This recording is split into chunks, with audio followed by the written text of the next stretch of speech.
Hello friends, कैसे हो सभी लोग। उम्मीद करते हैं सब लोग बढ़िया होंगे और अच्छे से क्लास कर रहे होंगे। हम लोग डीपीएसपी जो है कर रहे थे। एम लक्ष्मीकांत का जो है आधार बनाते हुए हम लोग डीपीएसपी चैप्टर नंबर 8 जो है हम लोग कर रहे थे। फंडामेंटल राइट हम लोग अच्छे से कर चुके हैं। डीपीएसपी की 2 क्लासें हो चुकी हैं। हम लोग बहुत विस्तार से कर रहे हैं, इस वजह से 2 क्लासें हो गई। यहाँ तीसरी क्लास है जिसमें जो है हम लोग डीपीएसपी कंप्लीट करेंगे। ठीक है, आज हम लोग की डीपीएसपी कंप्लीट हो जाएगा। कंप्लीट बेसिकली देखा जाए तो डीपीएसपी जो है वो एक प्रकार से कंप्लीट हो गई है ना। हम लोग ने देखा ना डीपीएसपी क्या थी। DPSP directive principle of state policy, जो कि पार्ट 4 में थी। ठीक है, पार्ट 4 में थी और आर्टिकल नंबर 36 टू 51 में ये थी।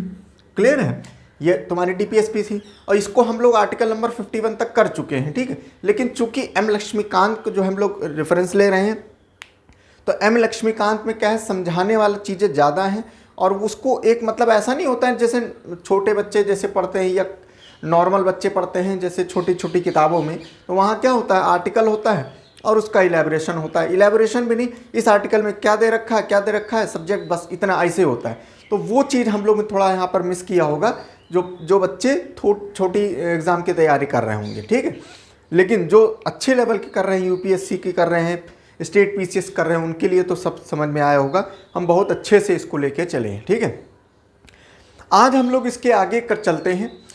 पूरी के पूरे हम लोग फंडामेंटल वो डीपीएसपी कर चुके हैं। अब हम लोग जो देखते हैं कुछ इंपॉर्टेंट चीज़ें और बची हैं, वो चीज़ हम लोग देखते हैं अच्छे एग्जामों के लिए। ठीक है, जैसे कि क्रिटिसिज्म ऑफ डायरेक्टिव प्रिंसिपल्स, इनकी आलोचना भी होने लगी भाई, है ना। कोई भी अच्छा काम करोगे उसकी आलोचना जो है तुरंत होगी, है ना। अच्छा काम करो या बुरा काम, आलोचना तो कन्फर्म है। अच्छा काम कर दोगे तो और होगी। ठीक, और फिर यहाँ पर आलोचक कौन है, आलोचक सुन लोगे तो समझ में आ जाएगा। आलोचक वो लोग हैं जो लोग पहले से ही मतलब वो चाहते ही नहीं कि जो है कि हम लोग कुछ आगे करें। कौन है ये आलोचक भाई। देखो, जब हम लोग 1947 में जो है आज़ाद हुए और जब हमारा संविधान बनकर तैयार होकर लागू हुआ 50 में, ठीक है, तो हम लोग सिर्फ आज़ाद हुए थे उस समय। और आज़ादी के समय हमारे पास जो है टेक्निकल नो हाउ नहीं था। टेक्निकल नो हाउ या कह लें आम भाषा में बोलें कि हम लोग के पास उतना अनुभव नहीं था। ना तो हम लोग के पास पैसा था, ना हम लोग के पास उतना अनुभव था। तो होता क्या था, और दूसरी बात, ना तो मैनेजमेंट करने के तरीका मालूम है, ना प्रशासन करने का तरीका मालूम था। ठीक, और ऊपर से ये लोग, हम लोग जहाँ से जिनसे आज़ाद हुए, ये लोग समझते थे कि हम लोग बिल्कुल जो है कुछ भी काम कर नहीं सकते हैं। ठीक है, तो डीपीएसपी बना दिया तो इनके लिए जो है बहुत बड़ी आंखें खुल गई कि भैया ये डीपीएसपी बना दिए। ठीक, अब डीपीएसपी बना दिए तो अंदर अंदर देख रहे हैं कि है तो बहुत अच्छी चीज़। ठीक है, लेकिन अब उसको क्या है, इंटरनेशनल लेवल पर जो है क्रिटिसिज्म जो है दे रहे हैं ताकि इनकी जो है इनकी क्षति हो, इनके जो है मानहानि हो। ठीक है, तो ये क्या बोल रहे हैं डीपीएसपी के बारे में, कहते हैं कि भाई ये डीपीएसपी जो है ये नो लीगल फोर्स। ठीक है, इसमें कोई लीगल फोर्स नहीं है। ठीक, इसमें लीगल फोर्स नहीं, इसका क्या मतलब है, ध्यान से सुनिएगा। ठीक है, होता क्या है कि जैसे हम लोग ने फंडामेंटल राइट पढ़ा। ठीक है, फंडामेंटल राइट पढ़ा। फंडामेंटल राइट जो है, जो कि आर्टिकल नंबर 12 से 35 में दे रखा है। तो इसमें हम लोग ने देखा जितनी भी हमारी फंडामेंटल राइट हैं, ठीक है, इनको पालन करना बहुत ज़रूरी है। अगर इनका पालन नहीं हुआ तो क्या होगा, इसको आप कोर्ट ऑफ लॉ में जा सकते हो और वहाँ से आप इसको लागू करवा सकते हो। ठीक है, तो मतलब क्या है एक प्रकार का हम लोग इसको लागू कर सकते हैं, तो इसमें लीगल फोर्स है। ठीक, लेकिन अगर इधर बात करें डीपीएसपी में जितनी भी चीज़ें बताई गई हैं, मैंने बताया कि डीपीएसपी में वो सारी चीज़ें हैं जो आज की डेट में या शुरुआत से देखा जाए जो सरकारें करती हैं, जो सरकार अपने काम की मतलब देश के उत्थान के लिए जो सरकारें काम कर रही हैं, वो सारी चीज़ें डीपीएसपी में हैं। अब सरकार बाउंड तो है नहीं डीपीएसपी के माध्यम से, तो इसी वजह से बोल रही है, उसमें बोला गया है क्या, क्रिटिसिज्म बोला गया है कि इसमें कोई लीगल फोर्स नहीं, करेंगे तो ठीक, नहीं करेंगे तो ठीक। ठीक है, इसमें कोई लीगल एक्शन नहीं है, इस वजह से जो है ये उतनी अच्छी नहीं है, बिल्कुल गलत है ये। ठीक है भाई, देखो जब तक हमारे पेट में खाना नहीं होगा तब तक जो है हम फंडामेंटल राइट भी क्या करेंगे, सिंपल सी बात है ना भाई। डीपीएसपी मैंने स्टार्टिंग में ही आपको बताया था, जब फंडामेंटल राइट पढ़ा रहे थे या डीपीएसपी भी, मैंने आपसे कहा क्या कि डीपीएसपी एक प्रकार से तो हल्का सा फंडामेंटल राइट से कम ज़रूरतमंद थी। ज़रूरतमंद वो भी हैं, लेकिन क्या हुआ और देखो यहाँ लीगल फोर्स मैंने क्यों नहीं है और क्यों नहीं रखा हमारे कॉन्स्टिट्यूशन में करने, वो इसका एग्जांपल मैं बहुत अच्छे से पहले दे चुका हूँ, आज फिर से बता रहा हूँ कि जो डीपीएसपी है और डीपीएसपी को लागू करने के लिए बहुत जगह ऐसी होती है कि फंडामेंटल राइट आने आती हैं, और अगर फंडामेंटल अगर इसको डीपीएसपी में ये ना रखे, इसको फंडामेंटल राइट में रखते और इसको या तो इसी को जो है इन्फोर्सेबल कर देते, जस्टिसेबल कर देते, तो हर इंसान क्या होता है, कोर्ट ऑफ लॉ में चला जाता। सिंपल सा एग्जांपल है, मैंने आपको कई बार बताया है कि भाई एक नेशनल हाईवे बनना है, ठीक है, एक नेशनल हाईवे बनना है। अब क्या हुआ, मान लो ये एफआईआर में होती या इसको जस्टिसेबल लीगल फोर्सेस में एप्लीकेबल होता, ठीक, और यहाँ पर किसी की ज़मीन होती, ठीक है, यहाँ पर किसी की ज़मीन होती, या मान लो यहाँ पर किसी का घर होता। अब भैया जिसका घर होता, घर जा रहा होता, तो वो तो जाता ही नहीं, वो कहता हमारी राइट टू लाइफ है ना, राइट टू लिबर्टी है, right to reside in any place of the country, ठीक है ना, वो कहता, ये सारी चीज़ें बोलता। तो उस चीज़ में क्या होता कि ये रोड बन पाती, नहीं बन पाती, है ना, ये सुप्रीम कोर्ट चला जाता, हाई कोर्ट चले जाता। इसी वजह से हम लोग ने जो है बहुत सोच समझ के जो है इसको जस्टिसेबल नहीं माना है, ठीक है। तो ये बिल्कुल कहना ये गलत है। Number 2 criticism, illogically arranged. इन्होंने कहा इलॉजिकली अरेंज्ड है, बिल्कुल गलत बात है, ठीक है। इनको मालूम नहीं है, हम लोग ने बहुत अच्छे से देखा है कि जो हमारा जो डीपीएसपी है आर्टिकल नंबर 36 से 51 है, ठीक है, हमारा मूल कॉन्स्टिट्यूशन में इसको ऐसे दे रखा है, लेकिन हम लोग ने जिसको देखा कि इसको ये इलॉजिकली नहीं है, ये भी लॉजिकली है। समझ रहे हो कैसे कैसे, ये सोशलिस्ट है ना, 3 भागों में डिवाइडेड है, ये सोशलिस्ट फॉर्म में ये डिवाइडेड है, ये गांधीयन प्रिंसिपल पर वह आधारित है, ठीक है। और ये क्या है, ये हमारा ये लिबरल, ठीक है, लिबरल उसमें है, और क्या है, इंटेलेक्चुअल, लिबरल और इंटेलेक्चुअल प्रिंसिपल पर ये आधारित है। समझ में, ऐसा नहीं है। आप देखिए जितने भी समाजवादी इतनी ज़बरदस्त तरीके से ये बिल्कुल हमारा ये वो अरेंज्ड है भाई। समाजवादी मतलब डीपीएसपी सोचो हमारी इतनी इंपॉर्टेंट है कि समाजवादी विचारधारा पर बात करती हैं। समाजवादी विचारधारा क्या है कि समानता होनी चाहिए, हमारे समाज में समानता होनी चाहिए on the basis of economic justice, ठीक है, सोशल वेलफेयर। ऐसा ना हो जाए कि अमीर वाला बंदा अमीर ही अमीर होता जा रहा है और गरीब वाला बच्चा जो व्यक्ति है वो गरीब होता जा रहा है। तो ये रिसोर्स जो है, ये रिसोर्स आपस में जो है बहुत अच्छे से सब में जो है इक्वली डिस्ट्रीब्यूशन हो जाए। वेल्थ जो है हमारी, वेल्थ ऐसा ना हो कि एक बंदा है जिसके पास खूब जमीन जायदाद है, वो तो जमीन जायदाद बढ़ाता जा रहा है ना, और एक जो बेचारा पुअर है उसके पास खाने को भी नहीं है, इतनी भी जमीन नहीं कि वो अपने लिए अनाज उगा ले, तो उसको वो ऐसा डिस्पैरिटी नहीं होनी चाहिए। तो उसके लिए इसमें जो है डीपीएसपी में दे रखा है, डीपीएसपी में कानून चकबंदी बना के जो वैसे लोग थे जिनके पास बहुत ज़मीन थी, एक सीलिंग लिमिट लगाई और उससे ज़्यादा उनकी ज़मीन लेके गरीबों में बांटी गई। वो क्या है, एक समाजवादी की विचारधारा है। समझ में? तो ये ऐसा नहीं है। गांधीयन प्रिंसिपल, गांधी जी की जो विचारधारा थी शिक्षा के लिए, जो तुम्हारी शिक्षा के लिए ग्रास रूट लेवल पर जो है जो हमारा डेवलपमेंट होना चाहिए, ग्राम पंचायत का गठन होना चाहिए, वो सारी चीज़ें हम लोग देखते हैं कि डीपीएसपी में बहुत अच्छे से निर्धारित हैं।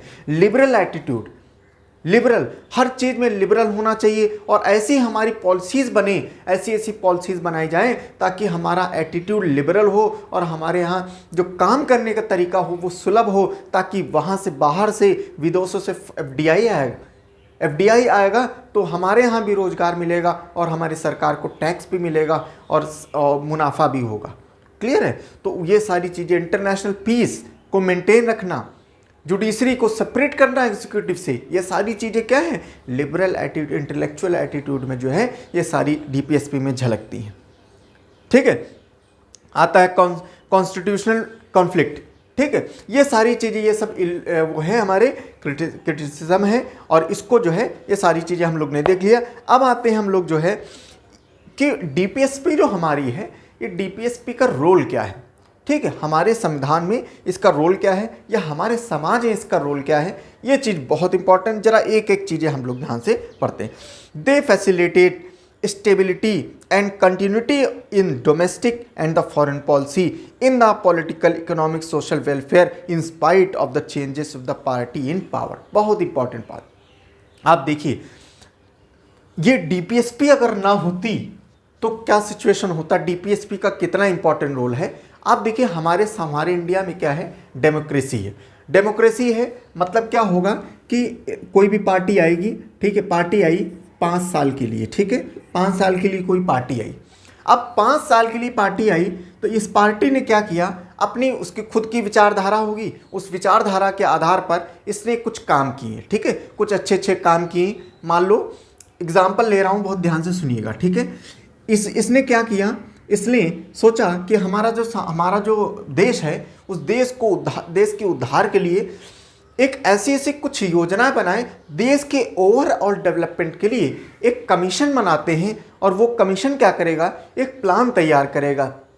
प्लान कैसा, पूरे इंडिया के एज अ होल एक प्लान तैयार करेगा, और उसमें कई सारे सेक्टर होंगे, ठीक है। उस प्लान में जो भारत है, उस भारत के कई सारे सेक्टर होंगे, और हर एक सेक्टर को फंड एलोकेट होगा, उसको काम निर्धारित होगा कि साहब आप ये काम करोगे, इतने साल में, 5 साल में आप इतना काम करोगे, आप इतना काम करोगे, आप इतना डिफरेंट वो होंगे, सेक्टर होंगे। जैसे मान लो एक प्लानिंग कमीशन बनाया, ठीक है, क्या बनाया, प्लानिंग कमीशन बनाया, ठीक है, प्लानिंग कमीशन बनाया, ठीक है, योजना आयोग इन्होंने, सरकार ने बनाया, ठीक है। अब क्या किया, इसमें कई सारे सेक्टर बना दिए, एग्रीकल्चर सेक्टर, ठीक है, एजुकेशन सेक्टर, ठीक है, ट्रांसपोर्ट हो गया, ठीक है, ट्रांसपोर्ट हो गया, ठीक, ये हो गया, एविएशन हो गया, है ना, एविएशन हो गया, ठीक, तुम्हारा ये शिपिंग हो गया, ठीक है, शिपिंग हो गया, ठीक। उसके बाद में तुम्हारा एयरपोर्ट हो गया, मान लो एयरपोर्ट हो गया, ठीक है, हेल्थ हो गया, ठीक, ऐसे करके बहुत कई सारे सेक्टर और भी जो है इन्होंने बनाया। अब क्या है कि हर एक सेक्टर को एक काम निर्धारित कर दिया कि 5 साल में तुमको इतना टारगेट पूरा करना है, ठीक है, इतना टारगेट पूरा करना है, और आपके लिए इतना पैसा एलोकेट किया जाता है। सबको अपना अपना जो है टारगेट दे दिया और पैसा एलोकेट कर दिया। अब 5 साल के लिए ये प्लानिंग कमीशन पंचवर्षीय योजना या 5 ईयर प्लान बनाया, और बना के इनको पैसा एलोकेट कर दिया। अब ये अपना बढ़िया फ्री होके अपना अच्छे से काम कर रहे हैं। अब काम करने के बाद में जब 5 साल होगा तो 5 साल के बाद में ये सारी रिव्यू होगा कि इनका ग्रोथ रेट क्या रहा, ठीक है, और कहाँ पर कौन सेक्टर में फेल हुए हम लोग, है ना, कहाँ में कितना पैसा एलोकेट हुआ था, कितना खर्च हुआ है, कितना बचा हुआ है। ये सारी चीज़ें प्लानिंग के हिसाब से जब होगा तो अच्छा सा डेवलपमेंट होगा, ठीक है। बहुत ध्यान से सुनिएगा। अब हुआ क्या, मान लो ये योजना 2022 में सरकार ने लाई थी। अब ये सरकार कब तक चलनी है, 2027 तक चलनी है, क्लियर है। लेकिन हुआ क्या कि 2024 में इनकी सरकार जानी थी, 2024 में क्या हुआ, मतलब इलेक्शन हुए, 2024 में दूसरी पार्टी आ गई। ये पार्टी ए है, ये पार्टी बी आ गई, ये बी पार्टी आ गई। अब पार्टी बी जो आई तो अब क्या है, अब पार्टी बी मान लो उसकी विचारधारा अपनी अलग है ना। तो अब देखिए बड़ा इंपॉर्टेंट चीज डीपीएसपी का रोल, कि डीपीएसपी की वजह से सबका किसी का क्या वर्क कल्चर हो, किसी पार्टी का कितना भी वर्क कल्चर अलग क्यों ना हो, लेकिन वो समाज के हित के लिए, समाज के वेलफेयर के लिए ही काम करेंगी।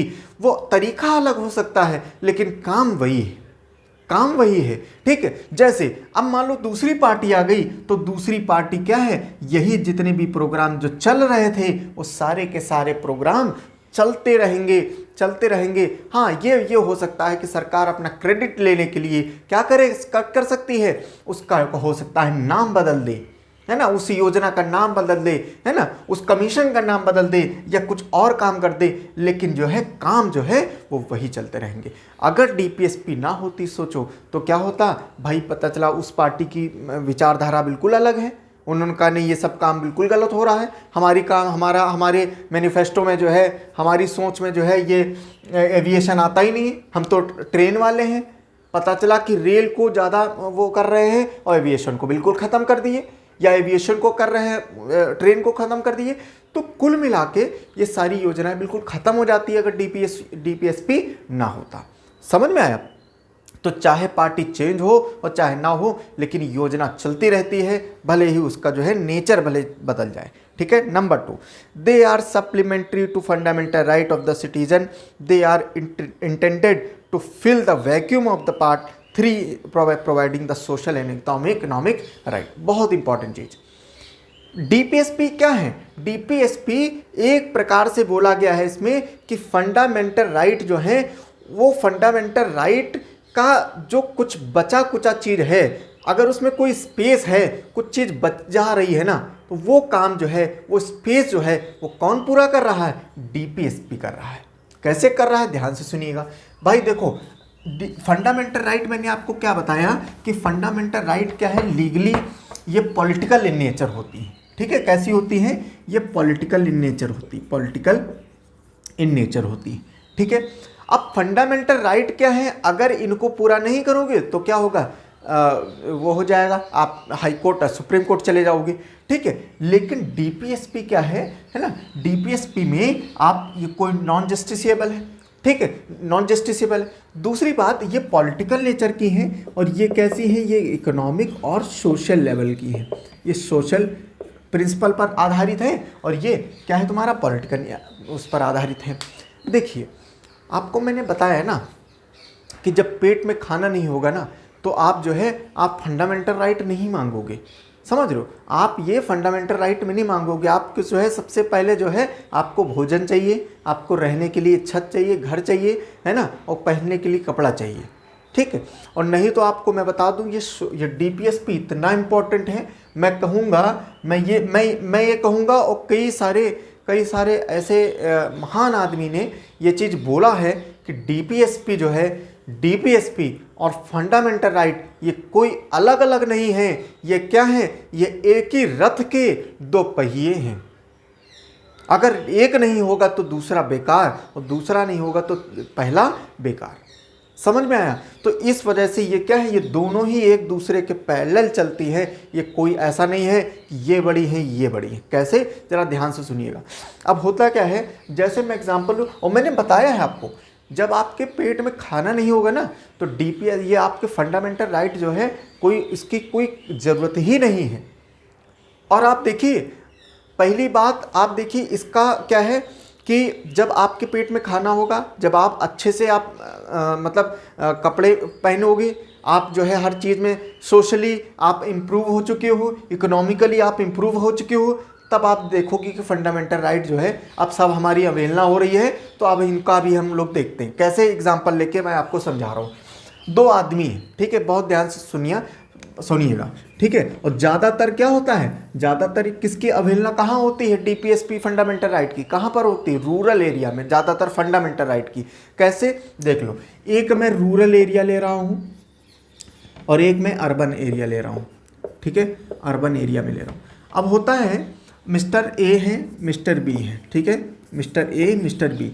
होता क्या है, रूरल गांव ग्रामीण की बात हो रही है। मिस्टर ए जो है बहुत बाहुबली इंसान है।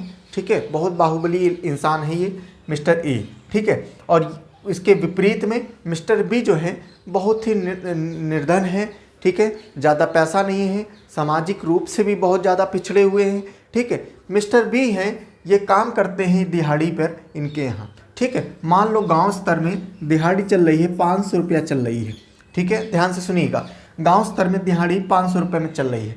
अब क्या हुआ कि मिस्टर ए जो है, ये इन बी को, इतना निर्धन है बेचारा है, ठीक है, ये क्या करता है? ये इनको 300 रुपये ही मात्र देता है। ठीक है, मिलना चाहिए कितना? 500 रुपया। ठीक है, लेकिन दे क्या रहा है? दे कितनी रहे हैं? ये सिर्फ 300 रुपया। दूसरी बात, इनका मान लो टाइम जो है, टाइम काम करने का जो है वो 10 बजे से 5 बजे तक मान लो है, तो ये 10 बजे तक 5 बजे तक है, लेकिन काम भी इनको जो है मिस्टर ए ज़्यादा करवा रहे हैं। मान लो 8 बजे से ये 9 बजे तक ये काम करवा रहे हैं इनसे, और पैसा भी कितने दे रहे हैं? 300 रुपया। समझ में आया? पैसा भी 300 रुपया। अगर इन्होंने बोला उल्टा सीधा, इन्होंने अगर मिस्टर बी ने बोल दिया, साहब हमको पैसे थोड़ा ज़्यादा दो, है ना, काम चाहे भले करवा लो लेकिन पैसे तो सही से दे दो, तो पता चला क्या है, इनको पकड़ के, इनको जो है पुलिस को खबर किया और पुलिस इनको पकड़ के लेके इनकी हफ्ते भर तक जो है थाने में सेवा हो रही है। समझ लो। अब देखिए बहुत ध्यान से सुनिएगा, सारी चीज़ें गलत हो रही हैं। डीपीएसपी की उल्लंघना भी हो रही है, फंडामेंटल राइट की उल्लंघना भी हो रही है। पुलिस ले गई और लेके इनको जो है हफ्ते भर तक थाने में सेवा कर रही है। क्या ये फंडामेंटल राइट में जो है ये अलाउड है? फंडामेंटल राइट क्या कहती है कि जैसे ही पुलिस ले गई 24 घंटे के अंदर उसको आपको बताना छोड़ना पड़ेगा या तो नियरेस्ट मजिस्ट्रेट को पेश करना होगा, लेकिन यहाँ हफ्ते भर तक इनको बंद कर रखें। अब देखिए इस बंदे को, ये इतना निर्धन है, इतना वो मासूम है, ये क्या करेगा? हाथ पैर जोड़ेगा। इसको हो सकता मालूम भी ना हो पहली बात कि भाई हमारा ये अधिकार है कि हम जो है अब वो करें, ठीक है, और करेगा। और अगर मालूम भी होगा तो किसको कहेगा? पुलिस को कहेगा, तो पुलिस जो है इनको और की सेवा पानी करेगी। ये क्या करेगा? कैसे करके अपनी जान हाथ पैर जोड़कर अपनी जान बचाएगा और कहेगा और चले आएगा। कहाँ पर? यहीं क्या आएगा, इन्हीं क्या आएगा और कहेगा साहब आप 300 रुपये दो, हम 300 में ही काम करेंगे। क्यों? तो यहाँ पर आप देखिए कई फंडामेंटल राइट इसको बचा पा रही हैं? नहीं बचा पा रही। क्यों? क्योंकि 300 रुपये इसको, अब वहाँ तो 5 दिन तो बेचारा वहीं रहा, तो इसको पैसे भी नहीं मिल पाए। ये सोच रहा है ना मेरे को कैसे 300 रुपये जो मिल रहा है ना वही मिलता रहा, हमारा कम से कम घर में भोजन तो बनेगा, है रहने के लिए, बच्चों के लिए कपड़े तो आएंगे। तो ये बेचारा जो है जब तक बेसिक नेसेसिटीज़ की पूरी नहीं हो रही है तो ये फंडामेंटल राइट क्या करेगा? क्लियर है? अब आओ दूसरा एग्जाम्पल में यहाँ यही चीज़ mister A and mister B है। फिर वही एग्जाम्पल, ये ए मिस्टर जो हैं ये बहुत बाहुबली हैं, सब कुछ है, और मिस्टर बी निर्धन है, ठीक है, लेकिन अर्बन एरिया की बात हो रही। अब हुआ क्या कि अर्बन एरिया में अब यहाँ पर मान लो दिहाड़ी 700 रुपया है, ठीक है, और ये मिस्टर बी को जो है 500 रुपया दे रहा है, ठीक है, और ये काम जो है ये 10 से 5 है, 10 से 5 होना चाहिए, और ये काम जो है मान लो इसको 9 बजे से शाम 7 बजे तक ये करा रहा है, ठीक। अब देखो अर्बन एरिया में क्या है कि ये थोड़ा अर्बन एरिया में गया है तो ये इसको राइट तो मालूम है, जैसा हमारा ये राइट है, ठीक। यहाँ पर इसको 500 रुपये मिल रहा है तो अपना भरपेट खाना भी खा रहा है और जागरूक भी है और समाज में लोगों के साथ तो उठना बैठना भी ठीक ठाक होगा।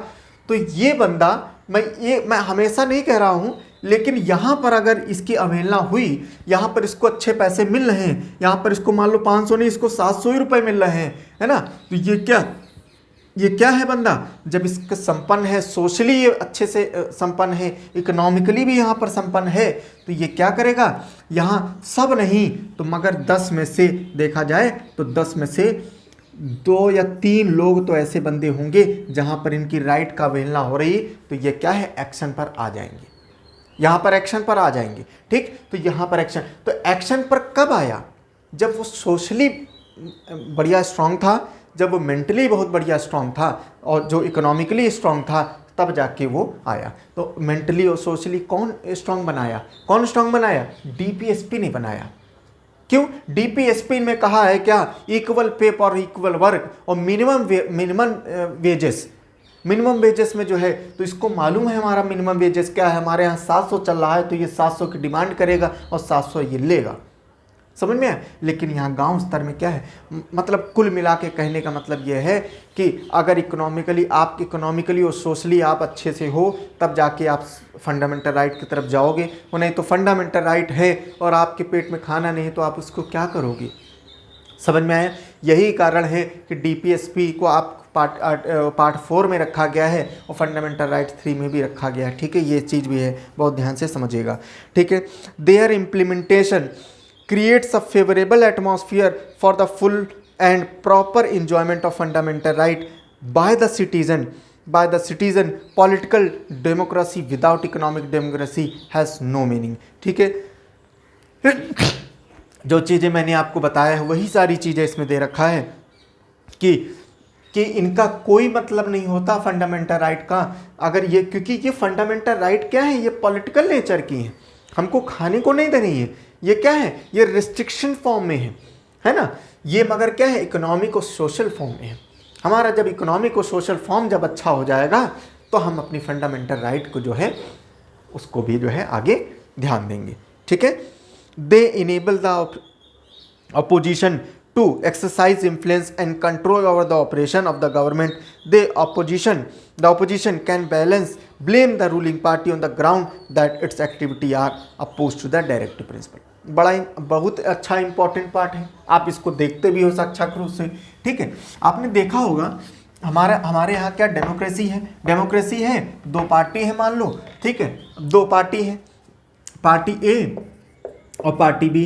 अब होता क्या है, अब मान लो पार्टी बी चल रही थी, ठीक, पार्टी बी चल रही थी, पार्टी बी ने अपना काम ठीक ठाक नहीं किया, इलेक्शन आए, इलेक्शन आने के बाद में पार्टी ए जो है जीत जाती है, पार्टी ए जीत जाती है। तो पार्टी ए कैसे जीतती है, ऐसे नहीं जीतती है, पार्टी ए क्या करती है, पार्टी ये खूब प्रचार प्रसार कराती है और कहती है कि साहब हम आएंगे, हम सत्ता में आएंगे तो सड़कें बनाएंगे, हम सत्ता में आएंगे तो भय मुक्त प्रदेश को करेंगे, हम सत्ता में आएंगे तो शराबबंदी करेंगे, हम आएंगे तो स्वास्थ्य व्यवस्था बढ़िया करेंगे, हम आएंगे तो वृद्धों को पेंशन बढ़ा देंगे, विकलांगों को पेंशन बढ़ा देंगे। तमाम तरीके के वादे करके ये वादे करे थे, तो जनता ने कहा कि हाँ भाई बढ़िया है यार, ये पार्टी बढ़िया है और अच्छे से ये हमारे लिए काम करेगी, ठीक। जनता ने इनको वोट दिया, ये पार्टी सत्ता में आ गई। अब सत्ता में आ गई, ये आ गई क्या, विपक्ष में, ठीक है, अपोजिशन पार्टी हो गई। अब अपोजिशन पार्टी क्या करेगी, जैसे ही इन्होंने कोई काम गलत किया, ये तमाम काम इन्होंने रखे थे अपने मैनिफेस्टो में, कोई काम जो नहीं किया या कोई काम जो गड़बड़ किया, और अकॉर्डिंग टू डीपीएसपी, अब हर काम तो डीपीएसपी के माध्यम से, भाई स्वास्थ्य व्यवस्था अच्छा करना डीपीएसपी में है ना, एजुकेशन को देना, स्कूल बनवाना या स्कूल की मरम्मत कराना, ये सारी चीज़ें क्या है, डीपीएसपी में है, ठीक है। ओल्ड एज पेंशन देना या मतलब बढ़ाना उसको, वो चीज़ डीपीएसपी में है, ठीक है। अटल पेंशन योजना और सारी चीज़ें जो है ये जैसे ही ये जो मैनिफेस्टो में जो चीज़ें दे रखे थे, जो वादा करके आए थे, कोई भी काम नहीं करेंगे तुरंत अपोजिशन क्या है, हल्ला बोल करेगा, है ना। संसद में और विधानसभा में जो है अपोजिशन उसको क्या करेगा, उसको तुरंत जो है घेरेगा, है ना। कानून व्यवस्था है, कानून व्यवस्था जहाँ बिगड़ी तुरंत अपोजिशन क्या करेगा, तुरंत हल्ला बोल करेगा। तो कुल मिला के डीपीएसपी अगर है तो डीपीएसपी इतना इंपॉर्टेंट रोल प्ले करती है कि अपोजिशन वाले डीपीएसपी के आधार पर उनको जो है घेर सकते हैं, ठीक, रूलिंग पार्टी को, ठीक है। Next, they serve as a crucial test for the performance of the government, the people can examine the policies and the program of the government in the light of the constitution declaration. ये test भी हैं, यही DPSP test भी हैं, है ना। इन्होंने बोला था ना कि जो हम ये चीज़ें कर, मैनिफेस्टो में बोला था कि हम सत्ता में आएंगे तो हम ये करेंगे, वो करेंगे, 20 चीज़ें गिना दिया, है ना। अब जब दोबारा 5 साल बीत गए, अब 5 साल में इनका असली टेस्ट होगा, है, मार्क्स मिलेंगे। अगर ये सारी चीज़ें करे होंगे, अगर तो इनको टेस्ट में पास करेगी जनता, और पास करेगी तो ये फिर से जो है रूलिंग पार्टी बन जाएंगे, और नहीं करेगी तो फेल कर देगी तो दूसरी पार्टी जो है सत्ता में आ जाएगी, ठीक है। तो कुल मिला के जो है ये हमारी जो है क्या है, ये हमारी रोल है इसके, ठीक है, ये हमारे रोल है, ठीक। अब आते हैं हम लोग इसके बाद में फंडामेंटल। अच्छा, इसके बारे में ना एक चीज़ है और है, कुछ एक डिफरेंस है ना, डिफरेंसेस भी हम लोग जरा देख लेते हैं कि फंडामेंटल राइट और डीपीएसपी में, फंडामेंटल राइट और डीपीएसपी जो है इसमें डिफरेंस क्या है, ठीक है। क्या डिफरेंस है, एक डिफरेंस का टेबल है, वो उसको आप समझ लीजिए, ठीक है। Number 1, fundamental right are negative as they prohibit the state from doing the certain things, ठीक है। भाई देखो, ये एक नेगेटिव नेचर के, नेगेटिव मतलब आप वो मत समझना कि बिल्कुल वो नेगेटिव कभी अच्छा भी होता है ना। नेगेटिव इतना भी नेगेटिव नहीं है जितना आप समझते हो, ठीक है। और ये हमारी बात नहीं है, ये आपको नेचर ने बता दिया है। ये नेगेटिव हमेशा आप लोग बहुत नेगेटिव सोचते थे, लेकिन अभी जब कोविड आया, जब नेगेटिव रिपोर्ट आती थी आदमी बहुत खुश हो जाता था। और पॉजिटिव इतना भी पॉजिटिव नहीं है ना, पॉजिटिव इतना भी पॉजिटिव नहीं है जितना पॉजिटिव वो दिखता है ना। जब पॉजिटिव रिपोर्ट आई तो कोविड में, तो बैंड बज गई सब अच्छे लोगों की, समझ रहे हो। तो इस वजह से थोड़ा पॉजिटिव से पॉजिटिव मतलब ठीक है, नेगेटिव को इतना भी नेगेटिव मत माना करो, ठीक है। यहाँ पर क्या है, ये नेगेटिव कैरेक्टर है इनका, थोड़ा सा क्या है नेगेटिव, ये रोकती हैं, है ना। ये फंडामेंटल रिस्ट्रिक्ट फ्रॉम अनटचेबिलिटी, है ना, छुआछूत को रिस्ट्रिक्ट करता है ना, नहीं होना चाहिए, है ना, रिस्ट्रिक्ट करता है कि आप कास्ट के बेसिस पर, है ना, रिलीजन के बेसिस पर, एज के मतलब जो है जेंडर के बेसिस पर आप कोई भी मतभेद नहीं करेंगे, रिस्ट्रिक्ट कर रही है। तो ये क्या है, एक रुकावट है, ठीक है, रिस्ट्रिक्ट करती हैं फंडामेंटल राइट, और बल्कि अगर डीपीएसपी की बात करें, ये क्या है, ये आगे बढ़ाती हैं। State shall do this thing, है ना, शैल इस्टेब्लिश हॉस्पिटल्स, शैल इस्टेब्लिश कॉलेजेस, स्कूल्स, है ना, और बाकी जो उसके लिए जनता के उत्थान के लिए ये सारी चीज़ें स्टेट जो है ये करे, वो करे, वो करे, है ना, पॉजिटिव की बात कर रही है, करने की बात कर रही है, और ये रोकने की बात कर रही है कि स्टेट ये नहीं करेगा, है, स्टेट जो है मतभेद नहीं करेगा, है ना, कोई भी जो पुलिस जो है या कोई भी डिटेंशन कर लिया तो 24 घंटे के अंदर जो है उसको वो करना पड़ेगा, है ना, ये रोकती हैं और ये आगे बढ़ाती हैं। दीज आर जस्टिसेबल, कौन, तुम्हारा डीप फंडामेंटल राइट जो है ये justiciable, that is they are legally enforceable by the court in case of violation. बहुत बार मैं बता चुका हूँ, इनका वायलेशन होगा तो तुरंत आप कोर्ट ऑफ लॉ में जा सकते हो, हाई कोर्ट और सुप्रीम कोर्ट इनको जो है फिर से इम्प्लीमेंट करा सकते हो। लेकिन डीपीएसपी क्या है, डीपीएसपी में ऐसा नहीं है। डीपीएसपी अगर आप इनका वायलेशन हुआ, वायलेशन क्या हुआ भाई, देखो सिंपल सी बात है, मैंने आपको बताया कि डीपीएसपी डिपेंड करती है सरकार के ऊपर। सरकार के पास अगर फंड ही नहीं है तो सरकार कैसे डीपीएसपी लागू कर पाएगी। सरकार के पास पैसा होगा तो सरकार क्या करेगी, सरकार रोड भी बनाएगी, सरकार वो क्या कहते हैं स्कूल भी बनवाएगी, सरकार हॉस्पिटल्स भी बनवाएगी, सरकार जो है पेंशन भी बांटेगी, है ना, सरकार जो है जो बेरोजगार लोग हैं उनको बेरोजगारी भत्ता भी देगी, सारी चीज़ें सरकार के पास। लेकिन सरकार के पास अगर फंड नहीं है तो इसी वजह से इनको नॉन जस्टिसेबल में रखा गया है कि पता चला सरकार के पास पैसा ही नहीं है और सरकार नहीं कर रही है तो पता चला उनको कोर्ट में बार बार घसीट रहे हैं। ऐसे तो सरकार क्या है, कोर्ट में बैठी रहेगी। ठीक, fundamental right aim at establishing the political democracy in the country, मैं पहले बता चुका हूँ, ये राजनीतिक वो डेमोक्रेसी बनाने के लिए मदद करती हैं, और ये क्या है, इकोनॉमिक और सोशल, है ना, आर्थिक और सामाजिक उन्नति के लिए जो है ये काम करती हैं डीपीएसपी। ठीक है, next, these have legal sanction, these have legal sanction, ठीक है, और these have moral and political sanction. ठीक है, ये मॉरल, ये लीगल सैंक्शन है ना, इनको नहीं करोगे तुरंत लीगल एक्शन होगा, इनको नहीं करोगे ये मॉरल, ये नैतिक की बात होती है। डीपीएसपी को लागू करना भाई हर एक राजनीति पार्टी को जो है ये चाहिए कि सत्ता में आए तो जिस जनता ने उनको चुन के भेजा है उस जनता के लिए ये पूरी जी जान लगा दें उनके उद्धार के लिए। तो ये मॉरली भी जो है देखा गया है, डीपीएसपी मॉरली रूप से काम करती हैं। ठीक है, deep fundamental right promote the welfare of individual, hence they are personal and individualistic. ये पर्सनल है, इंडिविजुअलिस्टिक है, मतलब क्या है भाई, सिंपल सी बात है, अनटचेबिलिटी की बात करें, है ना, मान लो कोई बंदा मिस्टर ए जा रहा है और मिस्टर ए को कुछ लोग हैं वो जा रहे हैं, वो उनको कह रहे हैं तुम छुआछूत हो, तुमको हम छुएंगे नहीं, है ना, तुमको हम अपने घर में नहीं बैठाएंगे, तुमको ये है, तुम मतलब हमारा पानी ना छोड़, ऐसे करके मतलब, तो ये क्या है, एक इंडिविजुअल के साथ हो रहा है ना, तो ये क्या है, तुरंत अपना हाई कोर्ट जाएगा, सुप्रीम कोर्ट में जाएगा, तुरंत वहाँ से जो है रिट जारी करवाएगा, इन लोगों के खिलाफ इनकी बैंड बजा देगा। ठीक, तो क्या है, तो ये इंडिविजुअलिस्टिक के उसमें है, लेकिन ये क्या है, ये डीपीएसपी क्या है, ये पूरे समाज के लिए एज अ होल है। भाई अगर सड़क नहीं बनी तो सिर्फ एक बंदे के लिए नहीं है, वो पूरे गांव एज अ होल, अगर गांव की सड़क है तो मान लो पूरे गांव के लिए है वो, और गांव के लिए नहीं, गांव को रेस्ट ऑफ द कंट्री के लिए है ना, पूरी रेस्ट ऑफ कंट्री के लिए ये सड़क है, तो वो पूरे समाज के लिए होती हैं, ये इंडिविजुअल नेचर की होती हैं। ठीक है, fundamental right do not require any legislation for their implementation, they are automatically enforced. Fundamental right जो है ये आप पैदा हुए, कोई बच्चा पैदा हुआ, ऑटोमेटिकली इस बच्चे पर ये फंडामेंटल राइट एप्लीकेबल हैं, इसके साथ कोई भी प्रकार का छुआछूत, कोई भी प्रकार का जो है अवहेलना हुई तो ये फंडामेंटल राइट उसके जन्म से ही इसको लागू हैं इसके ऊपर। ठीक है, समाज में सबके ऊपर लागू। लेकिन अगर हम डीपीएसपी की बात करें तो डीपीएसपी क्या है, ये एक नियम कानून जो है बना के तब इसको लागू किया जाता है। कैसे, जैसे मान लो एक एग्जांपल लेके हम बात समझ रहे हैं क्या, कि डीपीएसपी अगर जैसे मान लो एक एग्जांपल लेते हैं कि जैसे पोल्यूशन का एग्जांपल ले लें। ठीक है, पोल्यूशन का एग्जांपल ले लें।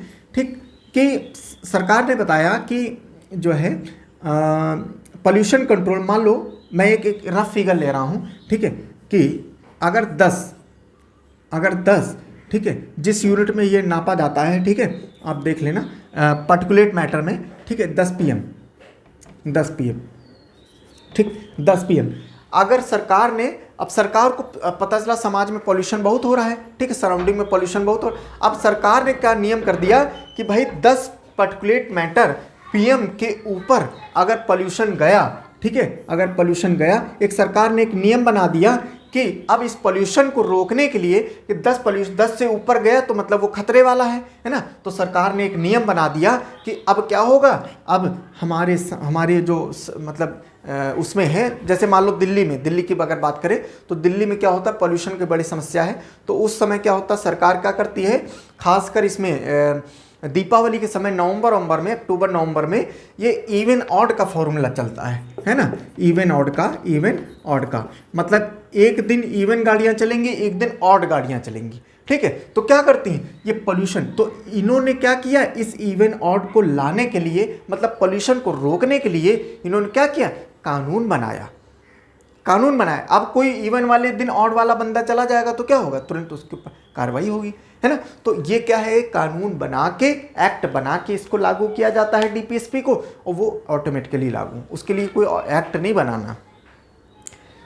The court has a bound to declare the law violative if any of the fundamental right are unconstitutional invalid. Fundamental right का जो है पालन नहीं हुआ तो कोर्ट जो है ये बाउंड है, उसको जो है इनवैलिड और अनकॉन्स्टिट्यूशनल जो है इसको घोषित करने के लिए बाउंड है। लेकिन यहाँ पर DPSP में ऐसा नहीं है, ठीक है, DPSP में बिल्कुल ऐसा नहीं है, कोर्ट को है करना ही पड़ेगा, ठीक है। चलो अब हम लोग जो है ये DPSP पूरी हमारी कंप्लीट हो चुकी है, सारी चीज़ें हो चुकी हैं। लेकिन आपको मैं जैसे अभी बता रहा था स्टार्टिंग में कि DPSP हम लोग ने पूरा पढ़ लिया है, लेकिन आर्टिकल वाइज हम लोग ने आर्टिकल सब्जेक्ट नहीं लिखा है। तो आप जल्दी से जल्दी आप एक काम करो, एक जो है एक चार्ट बना लो, उस चार्ट में आप लोग जो है इसको लिख लो, ठीक है। कैसे लिखोगे, है ना, मैं डिक्टेट करे दे रहा हूँ, आप लोग लिखते जाओ। यहाँ पर लिखना आर्टिकल, यहाँ पर सब्जेक्ट, DPSP या सब्जेक्ट, ठीक है, DPSP या सब्जेक्ट, ठीक है। आर्टिकल नंबर 36 यहाँ पर सब्जेक्ट क्या है, लिखो आर्टिकल नंबर 36 में, ठीक है। लिखो definition of state, article number 37 application of the principles contained in this part, article 38 state to secure a social order for the promotion of welfare of people, state to secure social order for the promotion of welfare of the people. 39 certain principle of policy to be followed by the state. 39A equal justice and free legal aid. 40 Organization of village panchayat. 41 right to work, to education and to public assistance in certain cases. 42 provision for just and humane condition of work and maternity relief. 43 living wages etc. for workers. 43A participation of workers in management of industries. 43B promotion of cooperative societies. 44 union civil code for the citizens. 45 provision for early childhood care and education to children below the age of 6 years. 46 promotion of education and economic interest of scheduled caste, scheduled tribe and other weaker section. 47 duty of a state to raise the level of nutrition and standard of living and to improve the public health. 48 organization of agriculture and animal husbandry. 48A protection and improvement of environment and safeguarding of forest and wildlife. 49 protection of monument and places and object of national importance. 50 separation of judiciary from executive. And 51 promotion of international peace and security. ठीक है, तो ये हमारे जो है पूरे articles हो जाते हैं, आर्टिकल नंबर 36 to 51। ये आप जो है एक रेफरेंस लेने के लिए कौन से आर्टिकल में क्या चीज़ दे रखी है। ठीक है, ओके, थैंक यू।